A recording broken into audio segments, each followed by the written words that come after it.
오늘 우리에게 주시는 하나님의 말씀은 룻기 4장 13절에서 22절의 말씀입니다.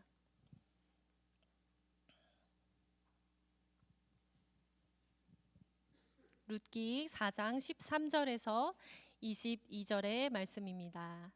우리 본문의 말씀을 교독하도록 하겠습니다. 제가 시작하겠습니다. 이에 보아스가 룻을 맞이하여 아내로 삼고 그에게 들어갔더니 여호와께서 그에게 임신하게 하심으로 그가 아들을 낳은지라.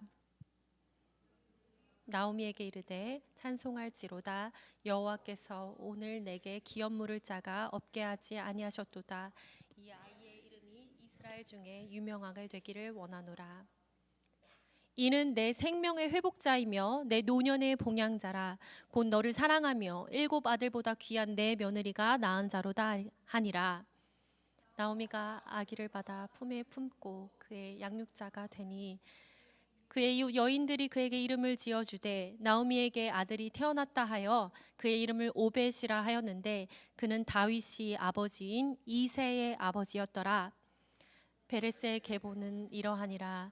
베레스는 헤스론을 낳고 헤스론은 람을 낳았고 람은 암미다답을 낳았고 암미다답은 나손을 낳았고 나손은 살몬을 낳았고 살몬은 보아스를 낳았고 보아스는 오벳을 낳았고 오벳은 이사를 낳고 이새는 다윗을 낳았더라.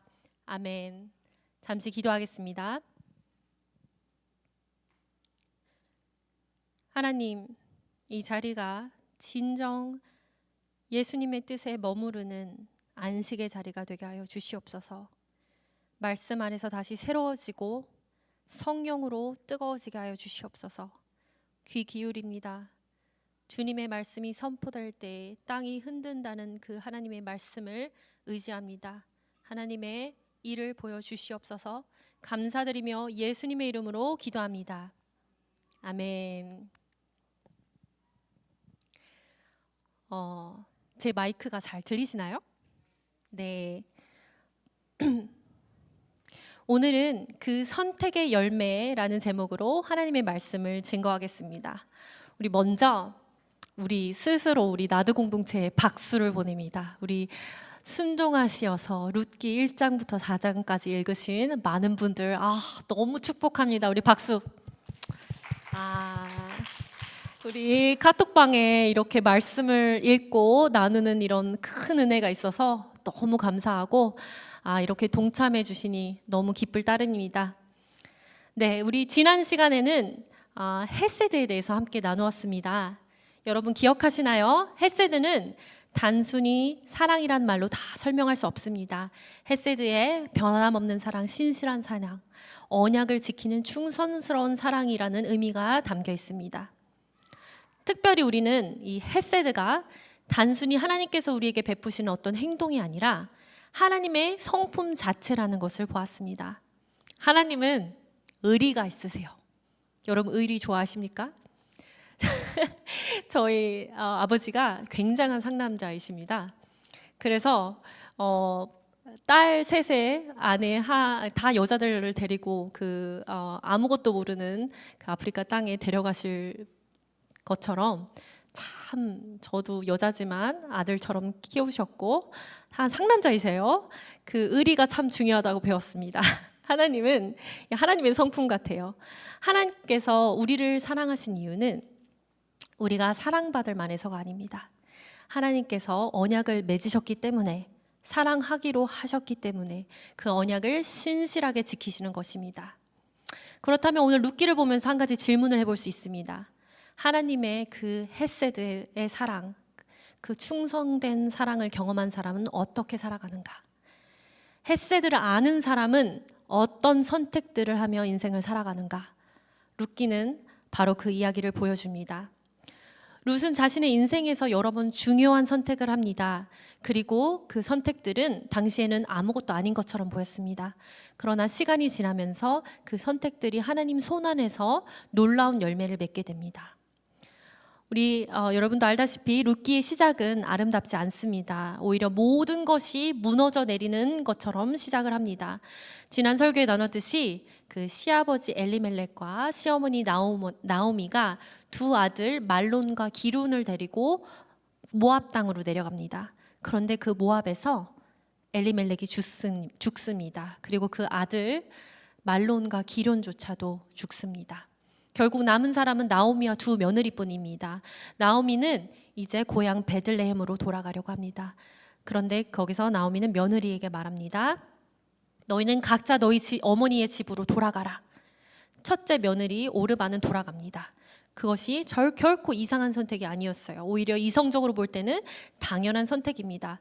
그런데 둘째 며느리 룻은 돌아가지 않습니다. 그리고 1장 16절 너무 중요해요, 여러분. 이렇게 고백합니다.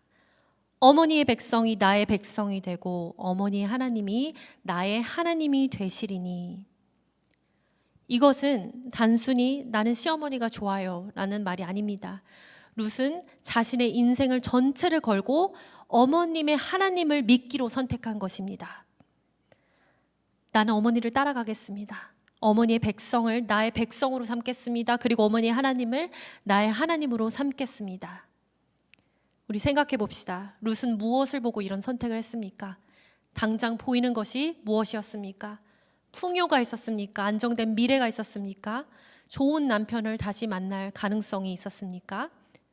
아니죠. 오히려 모든 것이 불확실했습니다.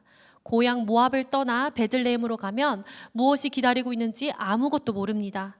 먹을 것이 있는지도 모르고요. 이방인인 자신을 받아줄지도 모릅니다. 이스라엘 사람에게는 모압이 특히 좋은 이미지가 아니었습니다. 그런데 룻은 갑니다. 여러분, 이것이 믿음입니다. 하나님을 믿는 것은 보이는 것을 보고 걸어가는 것이 아닙니다. 보이지 않아도 하나님을 바라보며 걸어가는 것입니다. 우리는 우리의 상황을 보고 선택할 때가 많이 있습니다. 우리 통장에 얼마가 있는지 세어보고요. 내가 가진 능력이 무엇인지 봅니다. 사람들이 나를 어떻게 생각하는지 보고요. 내 앞에 어떤 가능성이 있는지를 계산해 봅니다. 그런데 믿음은 다릅니다. 믿음은 지금 내 눈에 무엇이 보이는가 보다 하나님께서 무엇이라고 말씀하셨는가를 보는 것입니다. 룻은 보이는 것을 따라가지 않았습니다. 하나님을 선택했습니다. 그런데 여기서 중요한 것은 룻의 선택이 단순히 개인적인 결단이 아니었다는 것입니다. 룻은 나오미에게 헤세드를 보여주고 있습니다. 이 시어머니 나오미는 아무것도 남아있지 않습니다. 남편도 없고요. 아들들도 죽고 없습니다. 이제 나오미와 함께 있어도 룻에게 돌아오는 것은 없습니다. 그런데 룻은 이 나오미를 버리지 않습니다. 자기에게 이익이 되지 않아도 관계를 지키는 사랑, 상대방에게 끝까지 베푸는 그런 충성하는 사랑, 이것이 헤세드의 모습입니다. 하나님의 헤세드를 경험한 사람이 헤세드의 사람으로 살아가기 시작한 것입니다. 이 두 사람은 마침내 유다 땅 베들레헴으로 돌아옵니다. 이 유다를 떠나 그 모압으로 처음으로 갈 때는 엘리멜렉, 나오미, 말론과 기론 이렇게 4명이 갔었는데 돌아올 때는 이제 나오미와 룻 두 사람만 돌아온 거죠. 이렇게 처량한데 더 심각한 문제는 먹을 것이 없었습니다. 정말 한 푼도 없는 것이죠. 룻이 말합니다. 어머니, 제가 나가서 이삭이라도 줍겠습니다. 이삭을 줍는 것은 추수하는 사람들이 그 곡식을 거두다가 떨어뜨리는 것을 줍는 것입니다. 정말 가난한 사람 중에 가난한 사람들이 하는 것이죠. 그런데 이것은 단순히 어려운 사람들이 우연히 밭에 떨어진 곡식들을 얻어먹는 방법이 아닙니다. 하나님께서 이미 율법을 통해 가난한 사람들을 위한 길을 만들어 놓은 것을, 그 말씀을 의지하는 것입니다. 이 레위기 19장 9절은 이렇게 말합니다.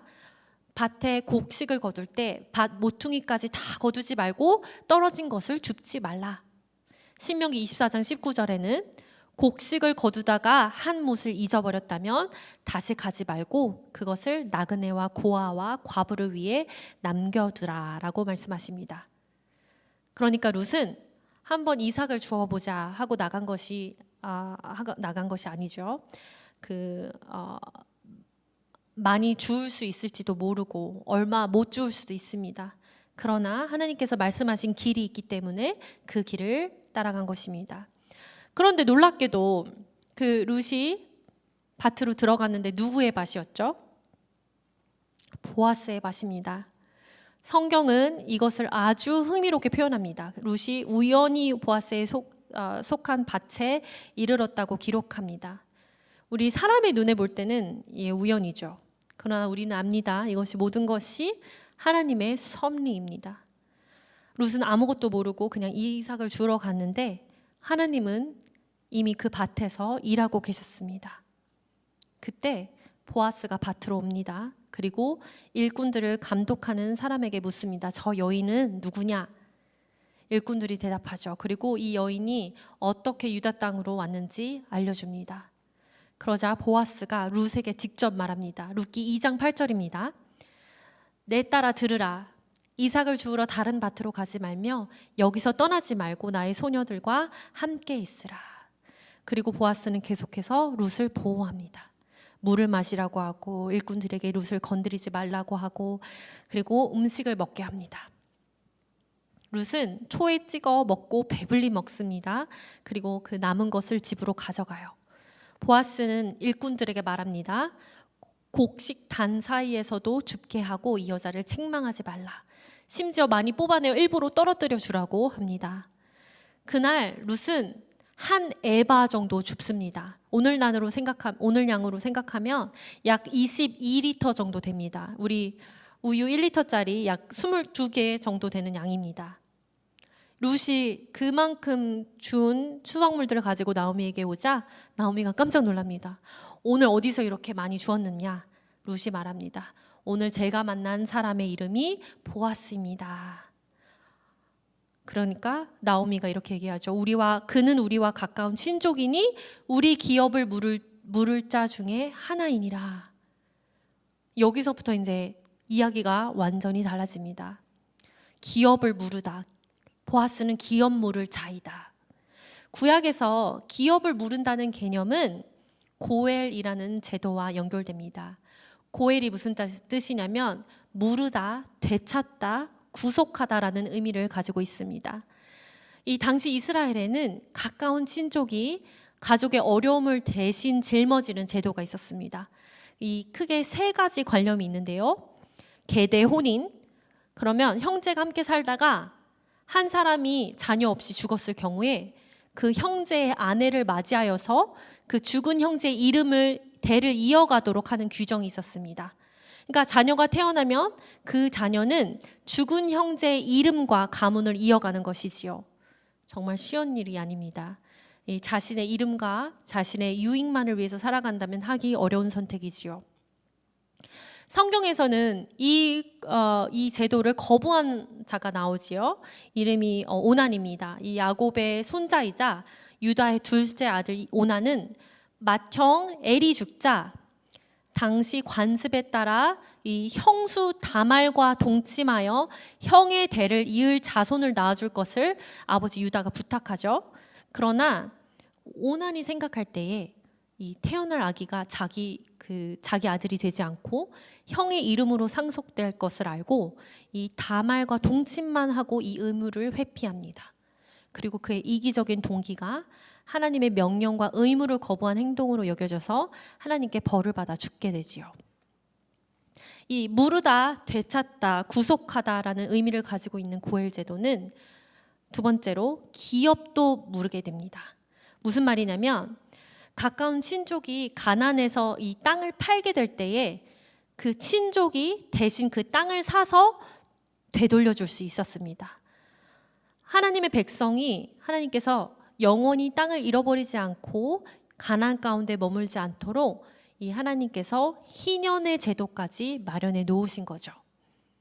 고엘 제도에 또 하나가 또 있습니다. 굉장히 어려운 부탁을 하고 또 하고 또 하고 그러죠.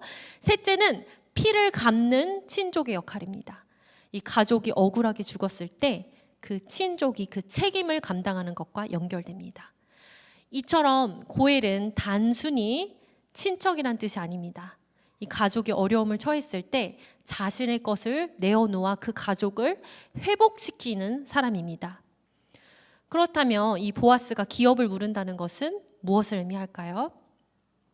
나오미와 룻의 가문을 회복시키기 위해 자신의 것을 내어놓는 것입니다. 룻을 아내로 맞아서 그 가문의 이름을 이어가게 하는 것입니다. 그리고 엘리멜렉의 가문의 기업을 되찾아주는 것이죠. 그런데 이것은 보아스가 꼭 해야 할 의무가 아니었습니다. 오히려 희생이 필요한 일이었습니다. 근데 보아스가 왜 이런 일을 하지요? 헤세드입니다. 룻기 전체를 관통하는 중요한 단어 하나가 바로 헤세드인데요. 룻이 나오미에게 보여준 헤세드가 있고 보아스가 룻에게 보여준 헤세드가 있습니다. 그리고 이 모든 것의 배후에는 그 언약을 지키시는 하나님의 헤세드가 있습니다. 그런데 여기서 나오미가 룻에게 또 아주 어려운 부탁을 합니다. 보아스의 소식을 듣고 이렇게 얘기해요. 너는 목욕하고 향수를 바르고 옷을 갈아입어라. 그리고 타작마당으로 가라고 합니다. 보아스가 먹고 마시기를 마친 후에 이불을 들고 그의 발치에 누우라고 합니다. 그리고 그때 보아스에게 기업 물을 자의 책임을 이야기하라고 하지요. 룻에게 정말 쉬운 일이 아니었어요. 그 대부분의 신학자들은 룻과 보아스 사이에서 상당한 나이 차이가 있었을 거라고 이야기합니다. 게다가 룻이 이런 일을 했다가 보아스가 거절하면 여자로서 얼마나 큰 수치입니까? 사람들이 어떻게 생각하겠어요? 왜 저런 일을 했지? 혹시 문제가 생기면 어떡합니까? 룻은 이 시어머니의 부탁을 얼마든지 거절할 수 있었습니다. 어머니, 이삭을 줍는 것까지는 제가 할게요. 하지만 이건 너무한 것 같습니다. 제가 이렇게까지 해야 합니까? 이럴 거면 차라리 다시 모압으로 돌아가겠습니다. 이렇게 말을 해도 이상하지 않았습니다. 그런데 룻은 어떻게 합니까? 3장 5절에서 이렇게 말합니다. 어머니의 말씀대로 내가 다 행하리이다. 그리고 실제로 갑니다. 보아스의 발치에 눕습니다. 여기서 우리는 룻의 믿음이 어디까지 갔는지를 봅니다. 여러분, 하나님을 믿는다는 것, 이 믿음은 순종으로 나타납니다. 이 룻의 고백을 기억해 보죠. 어머니 하나님이 나의 하나님입니다.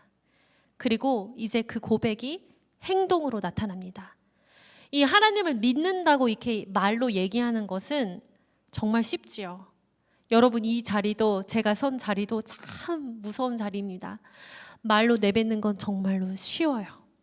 그러나 행동으로까지 가기에 정말 어려운 일입니다. 그런데 하나님은 그 믿음의 끝, 행동을 보십니다.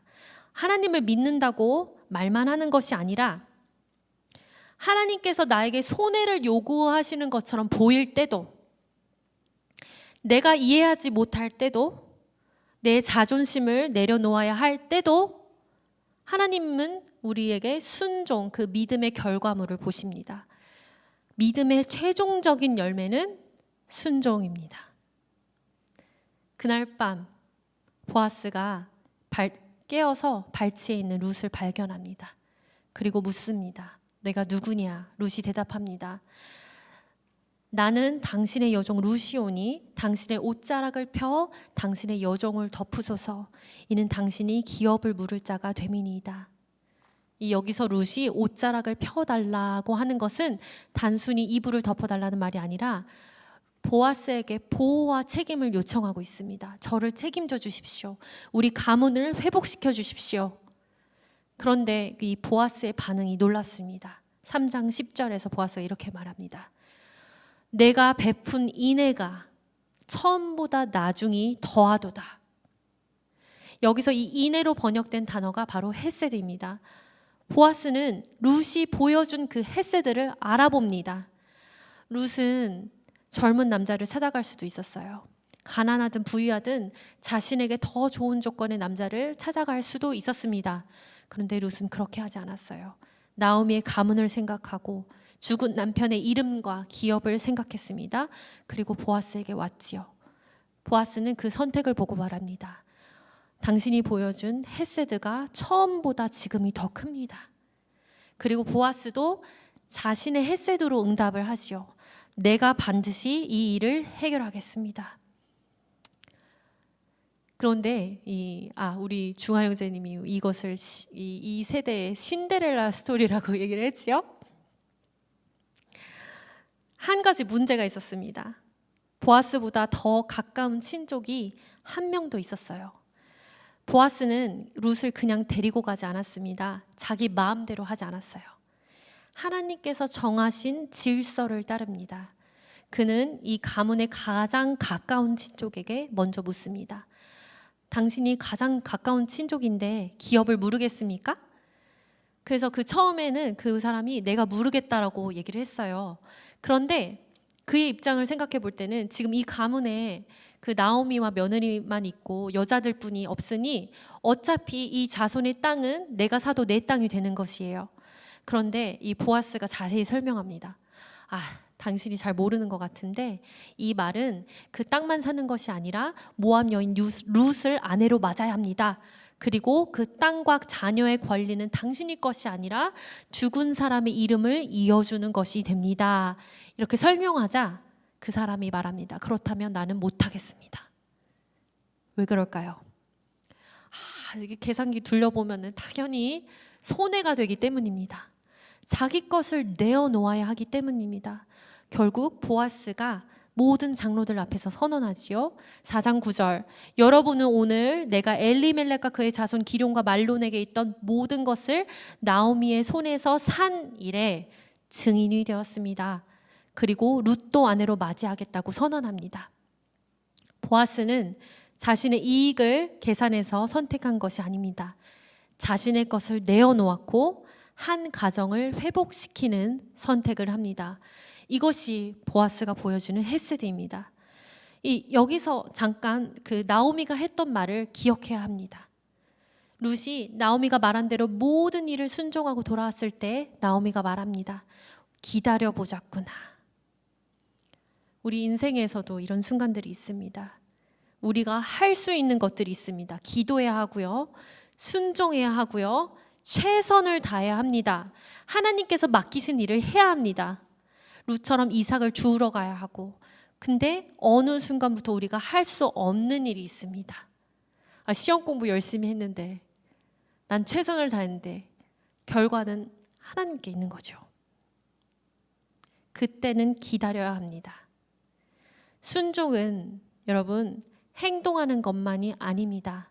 때로는 하나님을 신뢰하며 기다리는 것도 순종입니다.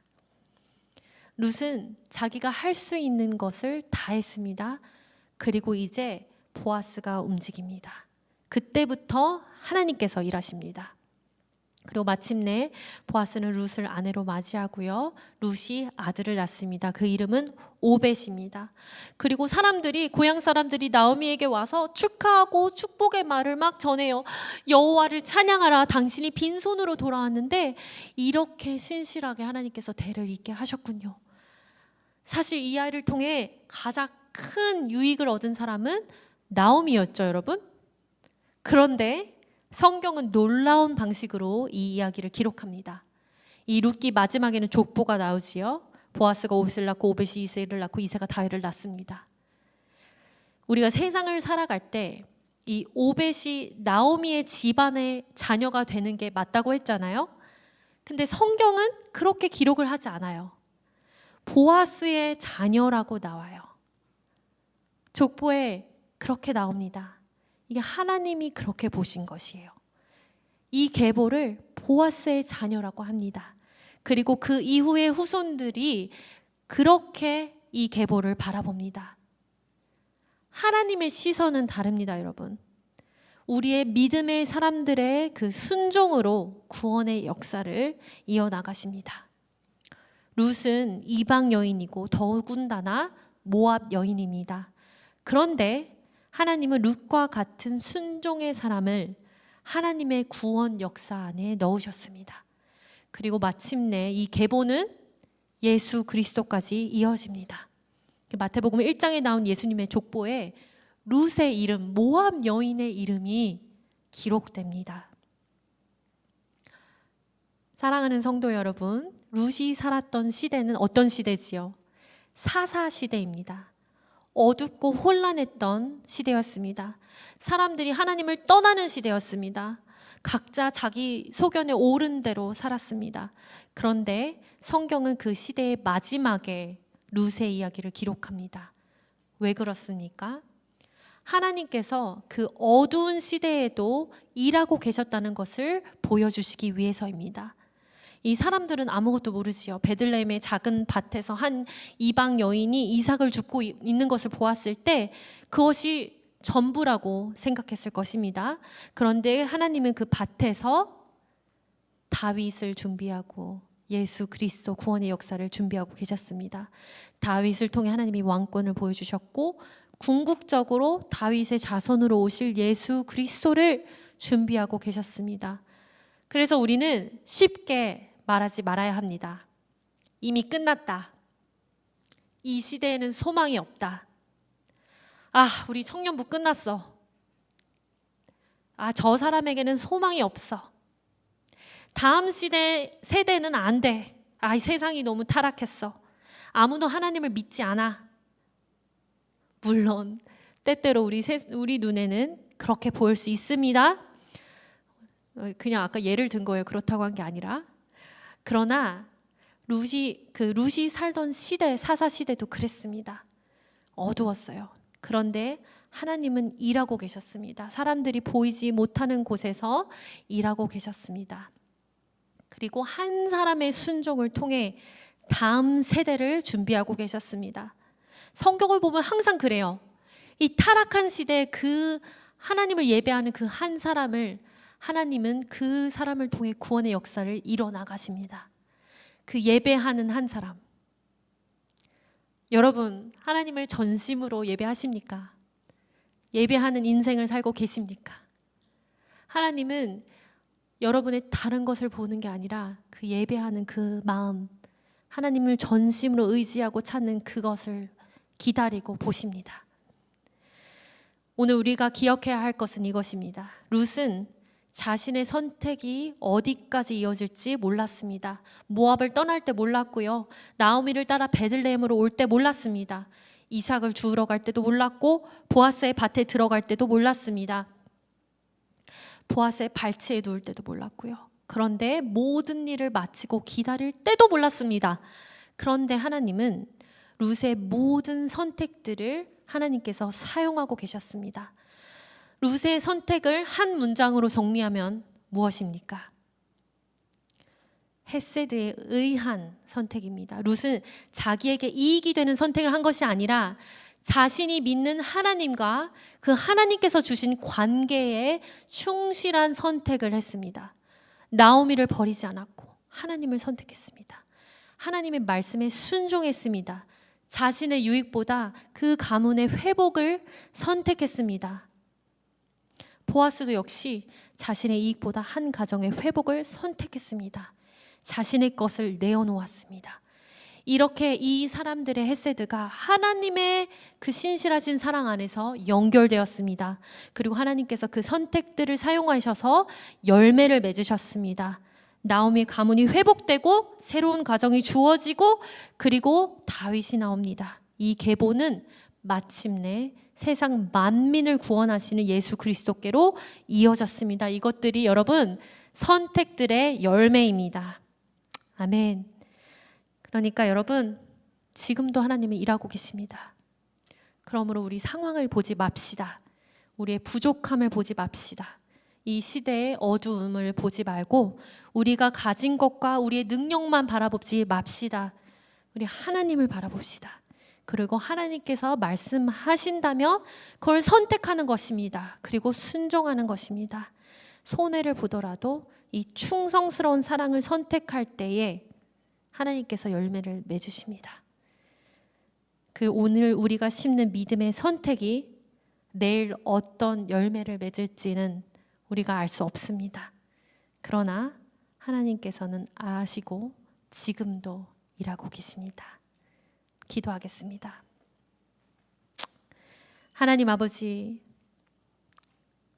지난 시간 우리는 헤세드가 하나님의 성품이며 우리를 향한 하나님의 변함없는 사랑과 언약을 지키시는 충성스러운 사랑임을 배웠습니다. 오늘 룻을 통해 그 헤세드를 다시 바라봅니다. 하나님, 나오미를 버리지 않고 끝까지 함께했던 것처럼 우리도 하나님께서 주신 관계와 사명을 쉽게 포기하지 않길 바랍니다. 하나님, 지금 우리 삶을 조명하시고 하나님, 여러분 우리 삶을 되돌아보며 하나님 앞에 온전히 고백하길 원합니다. 주님이 나에게 먼저 보여주신 그 사랑을 내가 똑같이 레플리케이트 하길 원합니다. 내가 하나님께서 보여주신 그 사랑을, 풍성한 사랑을 내가 펼치는 그런 인생 되길 원합니다. 우리 간절하게 하나님 앞에 기도하도록 하겠습니다. 주님, 우리 믿음이 말에만 머물지 않고 순종으로 나타나게 하여 주시옵소서. 하나님께서 말씀하시면 순종하게 하시고 내가 할 수 있는 일을 다 한 후에 정말 하나님께서 일하실 것을 믿으며 기다리게 하여 주시옵소서. 하나님, 보아스처럼 나의 유익만을 계산하지 않고 하나님께서 하나님의 성품이 그러한 것처럼 다른 사람을 살리고 회복시키기 위한 그런 나의 것을 내어놓을 수 있는 그런 헤세드의 사람이 되게 하소서. 하나님, 우리가 살아가는 이 시대가 정말 사사시대처럼 어둡게 보일 수가 있습니다. 아버지, 다음 세대를 바라보며 걱정할 때가 있습니다. 아버지, 세상을 바라보며 이제는 소망이 없다는 것 같다는 생각할 때도 있습니다. 그러나 오늘 룻기를 통해 다시 한번 믿습니다. 하나님, 이 어두운 시대에도 하나님은 일하고 계십니다. 사람이 보이지 않는 곳에서도 주님이 일하시고 계시고 아무도 주목하지 않는 한 사람을 통해서 하나님께서 일을 하시며 작은 순종을 통해 다음 세대를 준비하고 계시는 하나님을 믿습니다. 하나님, 이 시대에 룻과 같은 사람을 일으켜 주시옵소서. 하나님을 선택하고 헤세드를 선택하고 순종을 선택하는 하나님의 백성들이 되게 하소서. 아버지, 우리의 신분과 나이가 환경과 능력이 어떠하든지 하나님을 향한 순수한 믿음과 순종을 통해 하나님의 역사에 참여하게 도와주시옵소서. 우리가 하는 작은 선택 하나를 하나님께서 사용하여 주시옵소서. 우리가 드리는 작은 순종을 통하여서 하나님의 역사를 우리가 보게 하여 주시옵소서. 하나님, 우리가 언젠가 뒤돌아봤을 때 하나님, 내가 그때는 몰랐지만 하나님께서 그 선택을 통해 일하고 계셨구나 고백할 수 있게 하여 주시옵소서. 우리의 선택보다 크신 하나님, 우리의 순종보다 크신 하나님의 계획을 신뢰합니다. 아버지, 우리의 삶을 통해서 하나님께서 맺으실 그 선택들의 열매를 기도합니다. 주님, 도와주시옵소서. 아버지, 하나님 아버지, 감사합니다. 오늘 말씀을 통하여서 그 신실하신 그 정말 하나님을 믿는 우리 룻이 그런 선택들을 한 것을 봤을 때에 하나님, 정말 믿기 어려운 하나님의 역사들이 이루어지며 아버지, 그것을 통하여서 구원의 계보를 이뤄가시는 하나님을 봅니다. 하나님, 정말 이 세대에 정말 하나님을 사랑하고 예배하는 하나님의 말씀에 순종하는 자를 찾으시는 하나님, 정말 우리 참된교회 청년부 안에서 그런 예배자가 나오게 하여 주시옵소서. 하나님이 찾으시는 그 예배자가 아버지, 이 교회에서 아버지, 주님, 내가 되길 원합니다. 아버지, 내가 주님께 최선을 다하고 하나님 앞에 나의 온전한 마음 하나님께 앞에 드리는, 내가 받은 그 사랑을 정말 후히 전해주는 그런 풍성한 사랑을 닮은 자가 되게 하여 주시옵소서. 그리고 그 하나님 앞에 그 순종들을 통하여서 정말 하나님이 이루시는 그 구원을 우리가 목도하고 그것을 같이 간증하는 풍성한 은혜가 아버지, 이 청년부 가운데 있게 하여 주시옵소서. 감사하며 예수님의 이름으로 기도드립니다. 아멘.